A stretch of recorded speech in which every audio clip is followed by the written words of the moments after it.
Hey everybody, it's Jason Blaha here, and I've had a lot of people ask me, hey, since you promote Conjugate so much, why couldn't a novice run Conjugate? How would you set it up? How would you determine their weak points? Well, the fact of the matter is a novice doesn't have weak points. The only reason a novice couldn't run, and I mean a late novice at least, someone who's been training at least 6 months on a basic program, the only reason they couldn't run Conjugate is that they don't know how to max out without behaving like a moron. They can't seem to follow instructions on a box squat correctly or watch my box squat video. Right? They can't seem to learn how to get on a bench without dancing their feet around. They don't know how to get tight on anything. That's actually literally the only thing stopping them.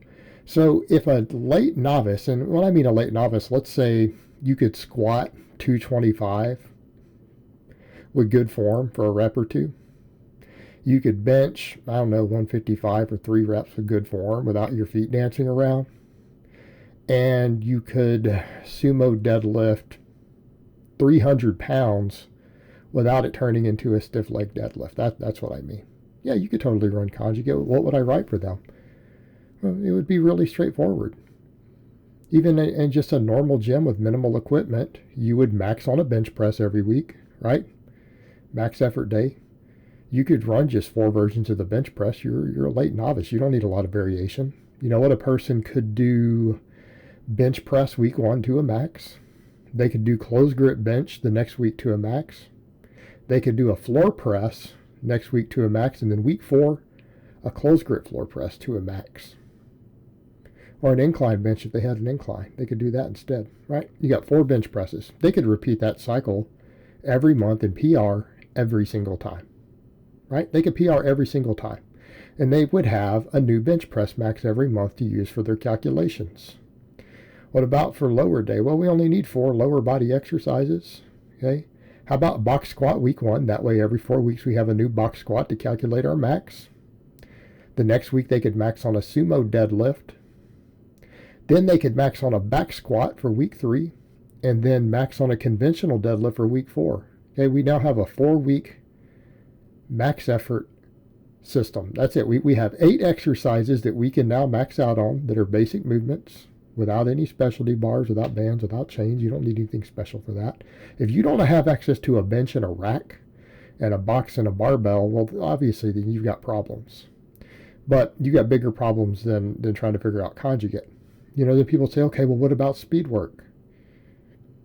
Well, you know your maxes. You're going to test your maxes every single month on the squat, the box squat, the sumo deadlift, and the bench press. You know what your maxes are. How do we do speed work? I don't know. We could just do 10 sets, right? You could do triples on the bench starting with 60% of your max, right? So if you hit 100 pounds for your bench press max, you would put 60 pounds on the bar and you would do speed work. 10 sets of 3 as fast as you can explode, 60 seconds apart. The next week you'd go to 65%, the next week 70%. Okay, you got a 3-week wave. Right there, we have a 3-week pendulum wave. Then you'd restart the cycle. We don't need, for someone who's at that level, we don't need to have anything special or change it. We just repeat the same 3-week wave based upon whatever their current max is. Right? We just recalculate the wave. It doesn't matter. And so what if you end up doing 6 weeks with you haven't calculated for your new max yet? Does it really matter? It's still speed work. You're close enough. When you finally get a new max established and it's up 10 pounds later for one of the waves, you can adjust it. You might run two waves in a row that are identical. It'll be fine. They'll make great gains doing that. Well, what about the box squat? Well, we could do 10 doubles. Right, on speed day, you could do 10 doubles based upon 60% of what your box squat max was that you tested in the first week. Right? Take 60 seconds break and explode as hard as you can off of a deep box with 60%. So if your box squat max is 100 pounds, yes, I'm being facetious there, you would put 60 pounds on for week 1, 65 pounds for week 2, and 70 pounds for week 3 in your wave. See how easy that is? Does that require any special programming? Conjugate's very straightforward with the base templates. You max on a lift, and then we do speed work on the other day based on percentages of what your maxes are. How about the speed pulls? Well, you could do that right after the box squat. We could do 10 sets of doubles on those too. We don't need to undulate the volume. We're still weak. We're not dealing with advanced lifters. We don't have to undulate anything. 60%, 65%, 70%. Speed pull, do sumo deadlift, 10 doubles. Those percentages. If your sumo deadlift is 100 pounds, it means you go 60 pounds week 1, 65 pounds week 2, 70 pounds week 3. Do 10 doubles 60 seconds apart after the speed pulls. That's it. We've now programmed Conjugate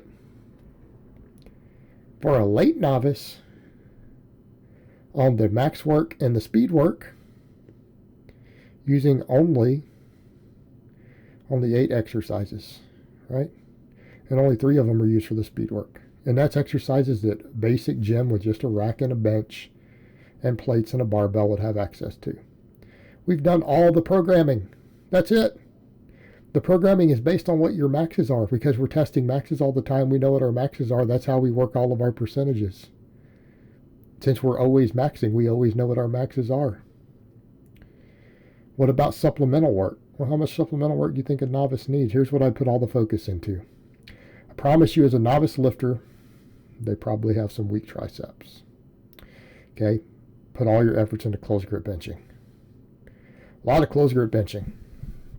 Tons and tons of close grip benching. Maybe some dips, maybe some incline if you really want. Although you only want a close grip, you don't want to do a bunch of other pressing on speed day after your max day. Okay, if you want to do some close grip, do a bunch of close grip. If you wanted to do some incline or overhead press, you could, right? But do at least 5 sets, so the close grip both days. Then if you need another press, go ahead. Don't care whether it's dips, some incline bench, some overhead press. Throw in another dip, wherever you think you're weakest at. Then you need to be doing lots of rows. Do tons of pendlay rows. Pendlay row into the ground. I do pendlay rows at least 3 of the days. You could maybe skip pendlay rows on the speed day or squat and deadlift because you're doing a lot of work. The other 3 days, do at least 5 sets of 10 on the pendlay rows. Keep them strict, keep them explosive. Do a lot of face pulls. What else? Good mornings. I do good mornings on both lower days, at least 5 sets. So what would that look like? Well, you'd have a max effort bench day.